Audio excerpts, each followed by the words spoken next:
Hello guys, welcome back to my channel. இன்றைக்கி நம்ம என்ன சம்மரி பார்க்க போகிறோம் அப்படின்னா, ஓட் டு ஆட்டம். இதை எழுதினவங்க ஜான் கீட்ஸ். இவர் வந்து எல்லாருக்குமே தெரியும், ரொம்பவே ஃபேமஸான ரொமான்டிக் பீரியடில் இருந்த ஒரு போயட் இல்லையா. ஸோ இந்த பர்டிகுலர் ஓட் வந்து ஆட்டம் சீசனை பற்றி கம்ப்ளீட்லி எழுதியிருக்கிறாரு. நிறைய ஓட்ஸ் எழுதியிருக்கிறாரு. அதில் இதுவும் one of the most perfect and also பியூட்டிஃபுல்லான ஒரு ஓட். ஓகேவா. இதை வந்து எழுதினது அண்ட் ஆல்சோ கம்போஸ் பண்ணது வந்து செப்டம்பர் 1819 வந்துட்டு இதை கம்போஸ் பண்ணி முடிச்சிருக்கிறாங்க. ஜான் கீட்ஸ் வந்துட்டு இங்கிலாண்டில் இருக்கக்கூடிய வின்செஸ்டர் அப்படின்ற ஒரு இடத்துல இருக்கும்போது தான் இதை கம்ப்ளீட் பண்ணியிருக்கிறாங்க. இந்த பர்டிகுலர் போம் வந்து எப்போ பப்ளிஷ் ஆயிருக்கு அப்படின்னா 1820 பப்ளிஷ் பண்ணியிருக்கிறாங்க. கீட்ஸோட ஒரு போயட்ரி கலெக்ஷனில் தான் இது பப்ளிஷ் ஆயிருக்கு. நிறைய ஓட்ஸ் இவர் எழுதியிருக்கிறார் இல்லையா. ஓ டு நைட்டிங்கலாக இருக்கட்டும், கிரீஷியன் ஆனா இருக்கட்டும், சைக்கா இருக்கட்டும், மெலன்கலி, ஓ டு இண்டலன்ஸ், இந்த மாதிரி அவர் எழுதின நிறைய ஓட்ஸில் இதுவும் ஒன்று. ஸோ கம்ப்ளீட்லி ஆட்டம் சீசனுக்கான ஒரு ட்ரிபியூட்டாக தான் இதை எழுதியிருக்கிறாரு. ஆட்டம் சீசனில் இருக்கக்கூடிய பியூட்டி அண்ட் ஆல்சோ அதோட ஒர்க் என்ன அப்படின்றத வந்து டிஸ்கிரைப் பண்ணுற மாதிரி இருக்கும். 3 ஸ்டான்ஸாக இருக்குது. ரொம்பவே சிம்பிளான லாங்குவேஜில் வந்து ப்ரெசென்ட் பண்ணியிருக்கிறாரு. ஒரு ரிச் அண்ட் ஆல்சோ சென்ஷியஸ் லாங்குவேஜாகவும் இது இருக்கும். ஓகேவா. நிறைய இமேஜரி அண்ட் சிம்பிளிசமும் யூஸ் பண்ணியிருக்கிறாரு. ஆட்டம் சீசனை வந்து ஹியூமன் எக்ஸ்பீரியன்ஸோட கம்பேர் பண்ணி ஒரு மெட்டஃபரிக்கல் எஃபெக்ட்லேயும் கொடுத்துருக்கிறாரு. ஓகேவா. ஹோம்லைன் டிஸ்கிரிப்ஷனில் கொடுத்துருக்குறேன், அதையும் ஃபாலோ பண்ணிக்கோங்க. எப்படி ஸ்டார்ட் பண்ணுறாங்க அப்படின்னா, ஆட்டம் சீசன் அப்படின்றது வந்துட்டு மிஸ்ட் அப்படின்னு சொல்லும்போது பனி இல்லையா. எல்லா இடமுமே பனியால் கவர் ஆகிருக்கக்கூடிய ஒரு வெதர் தான் ஆட்டம் சீசன் அப்படின்னு சொல்கிறாங்க. ஸோ அந்த டைமில் வந்துட்டு ஃப்ரூட்ஃபுல்னஸ், அதாவது எல்லா ஃப்ரூட்ஸுமே நல்லா ரைப் ஆகி ரொம்ப ஸ்வீட்டாக இருக்கும். கம்ப்ளீட்டான ஒரு ஃப்ரூட்டாக அது மாறி இருக்கும் அப்படின்றத சொல்கிறாங்க. தென் க்ளோஸ் பாசம் ஃப்ரெண்ட் அப்படின்னா என்னென்னா, ஆட்டம் சீசன் அப்படின்றது வந்துட்டு ஒரு க்ளோஸ் ஃப்ரெண்ட் டு சன்னுக்கு வந்து ரொம்ப க்ளோஸ் ஃப்ரெண்டாக இருக்கிறது இந்த ஆட்டம் சீசன் அப்படின்றத சொல்கிறாங்க. இது ரெண்டும் ஒன்றா சேர்ந்து தான் ஒரு ஃப்ரூட்டை வந்து கம்ப்ளீட்டாக அது நல்லா ரைப் ஆகிறதுக்கு, கம்ப்ளீட்டாக அது சாப்பிடக்கூடிய அளவுக்கு அதை மாற்றுறது இது ரெண்டும் சேர்ந்து தான் அப்படின்றத சொல்கிறாங்க. அண்ட் ஆல்சோ ஆட்டம் சீசனில் இது ரெண்டுமே, சன் அண்ட் ஆட்டம் சீசன், இது ரெண்டும் ஒன்றா சேர்ந்து ஒர்க் பண்ணி வைன் எல்லாமே க்ரியேட் பண்ணுது. ஓகேவா. அந்த கிரேப்ஸ் இருக்குது இல்லையா, அது ப்ராப்பராக எல்லா இடத்துலையும் வளர்கிறதா இருக்கட்டும், அந்த ப்ராப்பரான ஒரு கிரேப்ஸை கொடுக்குறதா இருக்கட்டும், அது ஒரு வைனாக மாறுறதுக்கு ஹெல்ப் பண்ணுறதா இருக்கட்டும், அது ஒரு வார்ம் ஃபீல் கொடுக்கணும் இல்லையா, இது எல்லாமே பண்ணுறது இது ரெண்டும் சேர்ந்து தான் பண்ணுது அப்படின்றத சொல்கிறாங்க. அண்ட் ஆல்சோ ட்ரீஸ் எல்லாம் ஃப்ரூட்டால் கவர் ஆகிறதுக்கும் இது ஹெல்ப் பண்ணுது அப்படின்றத சொல்கிறாங்க. நெக்ஸ்ட் அந்த வைனை தரக்கூடிய அந்த கிரேப்ஸோட அந்த கொடி இருக்குது இல்லையா, அது எல்லாமே அந்த காட்டேஜில் இருக்கக்கூடிய ரூஃப் எல்லாத்தையும் சுற்றி அது படர்ந்து இருக்குது.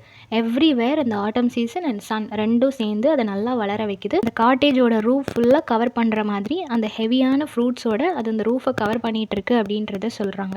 அண்ட் ஆல்சோ இந்த ஆட்டம் சீசனில் வந்துட்டு எல்லா ஃப்ரூட்டுமே நல்லா ரைப் ஆகும். சில இடங்களில் அது பழுத்து இருக்கும், சில இடங்களில் காயாக இருக்கும். அந்த மாதிரி கிடையாது. கம்ப்ளீட்டாக ஒரு பழம் ஃபுல்லாக நம்ம சாப்பிட்ற மாதிரி அது நல்லா ஃபுல்லாக ரைப்பாக இருக்கும் அப்படின்றத சொல்கிறாங்க. இது வந்து ஆட்டம் சீசனில் தான் அந்த ஒர்க் நடக்குது அப்படின்றதையும் சொல்கிறாங்க. நெக்ஸ்ட் இது என்ன பண்ணுது அப்படின்னா, காட்ஸ் அண்ட் நட்ஸு. இப்போது காட்ஸ் அப்படின்னு சொல்லும்போது பாட்டில் கார்ட் அந்த மாதிரியான காட்ஸ் வகையை சேர்ந்த ஃப்ரூட்ஸ் இருக்கும் இல்லையா, அது எல்லாத்தையுமே நல்லா பழுக்க வைக்கிறதா இருக்கட்டும், அது நல்லா வளர வைக்கிறதா இருக்கட்டும். அதே மாதிரி ஹேசல் நட்ஸ், அந்த நட்ஸுமே நல்லா பெருசாக அந்த ஃப்ரூட் வளர்கிறதுக்கும், அதுக்குள்ளே உள்ள அந்த சீட் நல்லா பெருசாக நல்லா ப்ளஃபியாக இருக்கிறதுக்கும் இது வந்து ஹெல்ப் பண்ணுது அப்படின்றத சொல்கிறாங்க. ஸோ ஆட்டம் சீசனில் வரக்கூடிய அந்த பாட்டில் கார்ட்ஸாக இருக்கட்டும், ஹேசல் நட்ஸாக இருக்கட்டும், எல்லாமே நல்ல ஒரு ஹியூஜ் சைஸில் இருக்கும் அப்படின்றத சொல்கிறாங்க. அண்ட் ஆல்சோ ஹேசல் நட்டில் இருக்கக்கூடிய அந்த உள்ள ஒரு நட்டு இருக்கும் இல்லையா, அந்த நட்டு வந்து ரொம்ப ஸ்வீட்டாக இருக்கும் அப்படின்றத சொல்கிறாங்க. ஸோ ஒரு பழம் தான் ஸ்வீட்டாக இருக்கும் அப்படின்றது கிடையாது, அது உள்ளே இருக்கிற அந்த நட்ஸ் கூட அவ்வளோ ஸ்வீட்டாக இருக்கும் அப்படின்றது சொல்கிறாங்க. நெக்ஸ்ட் என்ன சொல்கிறாங்க அப்படின்னா, இந்த ஆட்டம் சீசனில் வந்து நிறைய பட்ஸ் வந்து க்ரோ ஆகும். எப்படி ஸ்ப்ரிங் சீசனில் எங்கே பார்த்தாலும் நிறைய பூக்களாக இருக்குதோ, அதே மாதிரி இந்த ஆட்டம் சீசனில் நிறைய பட்ஸ், நிறைய மொட்டுக்களை வந்து அது க்ரியேட் பண்ணிகிட்டே இருக்கும் அப்படின்றத சொல்கிறாங்க. ஸோ நிறைய மொட்டுக்கள் க்ரியேட் ஆகிட்டே இருக்கிறதுனால நிறைய ஃப்ளார்ஸும் அங்கே வந்து மலர்ந்துகிட்டே இருக்குது அப்படின்றத சொல்கிறாங்க.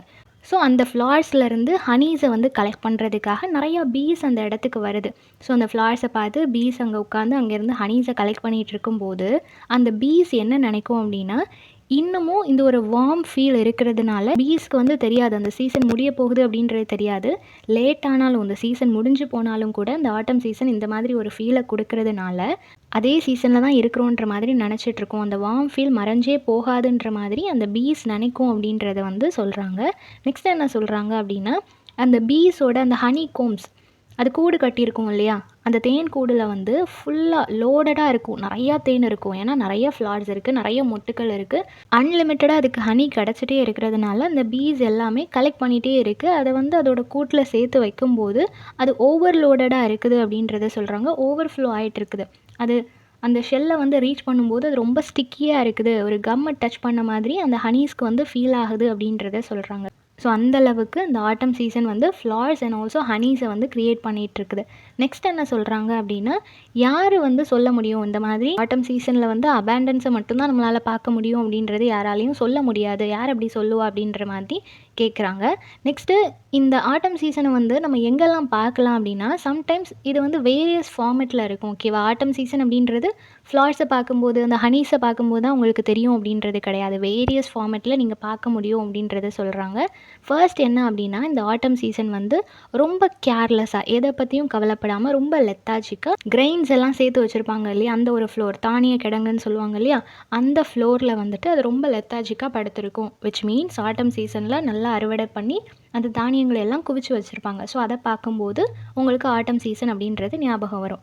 தென் இந்த ஆட்டம் சீசனில் வந்து அதோட ஹேர் வந்து ரொம்ப ஜென்டிலாக நல்லா காற்றடிக்கும் போது அந்த ஆட்டம் சீசனோட ஹேர் வந்து அவ்வளோ ஜென்டிலாக எல்லா இடமும் ஸ்ப்ரெட் ஆகும் அப்படின்றத சொல்கிறாங்க. அவ்வளோ சாஃப்டாக அதோட ஹேரை வந்து ஏர் வந்து லிஃப்ட் பண்ணிட்டு போகும் அப்படின்றத சொல்கிறாங்க. ஆட்டம் சீசன் வந்துட்டு ஹாஃப் ஹார்வெஸ்டட் ஃபீல்டு, பாதி அறுவடை பண்ணி கொஞ்சம் கொஞ்சம் கதிரெல்லாம் அப்படியே இருக்கிற மாதிரியான ஒரு இடத்துல வந்து இந்த ஆட்டமை நீங்கள் பார்க்க முடியும் அப்படின்றத சொல்கிறாங்க. அந்த இடத்துல இந்த ஆட்டம் வந்துட்டு ஹாஃப் ஸ்லீப்பில் இருக்கிற மாதிரியான ஒரு மோடில் இருக்கும் அப்படின்றத சொல்கிறாங்க. எதுக்காக அப்படின்னா, தூரத்தில் நிறைய பாப்பீஸ் அப்படின்றது வந்துட்டு தாவரங்கள்லேருந்து எடுக்கக்கூடிய அந்த மாதிரியான போதை தரக்கூடிய ஒரு ஃப்ளார். ஓகேவா? அந்த ஃப்ளார்லேருந்து வரக்கூடிய ஃப்ரேக்ரன்ஸ், அதுலேருந்து வரக்கூடிய அந்த ஒரு சென்ட் வந்துட்டு இந்த ஆட்டமை ரீச் பண்ணும்போது இந்த ஆட்டம்க்கு கொஞ்சம் ஸ்லீப்பியாக ஃபீல் ஆகும்.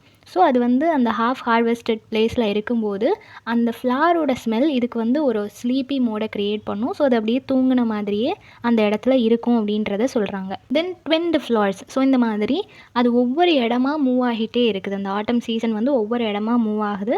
ஒரு ஸ்லீப்பி மோடில் எல்லா இடமும் அது ட்ராவல் பண்ணுது, எல்லா நேச்சுரல் எலிமெண்ட்ஸையும் அது விசிட் பண்ணுது அப்படின்றத சொல்கிறாங்க.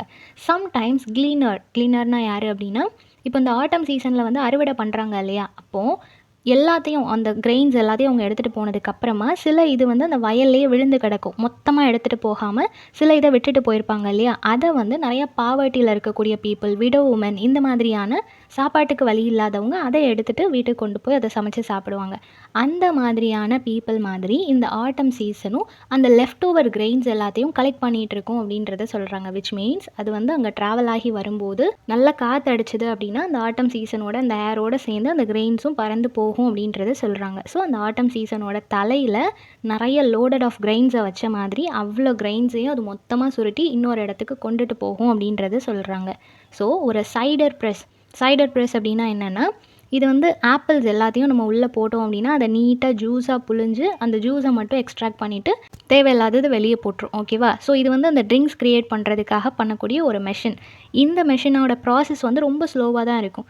ரொம்ப ஸ்லோவாக அது வந்து அந்த ஜூஸை வந்து எக்ஸ்ட்ராக்ட் பண்ணிகிட்ருக்கும். பொறுமையாக தான் அதை நம்ம பார்க்குற மாதிரி இருக்கும். ஸோ அந்த மாதிரி ஒரு பேஷண்ட்டான லுக்கோட இந்த ஆட்டம் சீசன் வந்து வெயிட் பண்ணி பார்த்துட்ருக்கோம் அப்படின்றத சொல்கிறாங்க. ஸோ அது எவ்வளோ நேரம் ஆனாலும், எவ்வளோ ஹார்ஸ் ஆனாலும், ஈச் அண்ட் எவ்ரி ஹார் அது பொறுமையாக உட்காந்து அதை வாட்ச் பண்ணிகிட்டே இருக்கும். அந்த ஜூஸ் அதை எக்ஸ்ட்ராக்ட் பண்ணுற வரைக்கும், அந்த லாஸ்ட்டு ட்ராப் வரைக்கும் அது ஸ்லோவாக உட்காந்து வாட்ச் பண்ணிகிட்டே இருக்கும் அப்படின்றத சொல்கிறாங்க. Next, where are the song of springs. நம்ம எப்போவுமே சாங்ஸ் அப்படின்னாலே ஸ்ப்ரிங் சீசனில் தான் பேர்ட்ஸ் எல்லாமே பாட்டு பாடுவோம், ஸ்ப்ரிங் சீசனில் தான் அந்த சாங்ஸ் எல்லாமே கேட்கும்னு நினைக்கிறோம் இல்லையா? அது கிடையாது. ஆட்டம் சீசனுக்கும் அதுக்கான ஓன் சாங்ஸ் இருக்குது. அந்த சீசனில் அனிமல்ஸ், பேர்ட்ஸ் வந்து அதுவும் சவுண்ட்ஸ் மேக் பண்ணும், அதுவும் ஒரு சாங்ஸ் மாதிரி இருக்கும் அப்படின்றத சொல்கிறாங்க. பேர்டு க்ளவுட்ஸ் அப்படின்றது வந்து ஒரு டே எண்ட் ஆகும்போது அது கம்ப்ளீட்டாக பிளாக்காக மாறிடும் இல்லையா? அது எவ்வளோ கலராக இருந்தாலும் அந்த டே எண்ட் ஆகிற டைமில் அது டார்க்காக மாறிடும். ஸோ அந்த மாதிரி அது கொஞ்சம் டார்க் ஆகிற அந்த சமயத்தில் அது நல்லா ரெட் கலரில் இருக்கும் இல்லையா? ஸோ ஒரு ரோசி லுக் கொடுக்குது இல்லையா? அந்த லைட்ஸ் வந்து கரெக்டாக அந்த ஃபீல்ட்ஸை ஃபுல்லாக கவர் பண்ணுது. அந்த ஃபீல்டு ஃபுல்லாக ஒரு ரோஸி கலரில் இருக்குது அப்படின்றத சொல்கிறாங்க.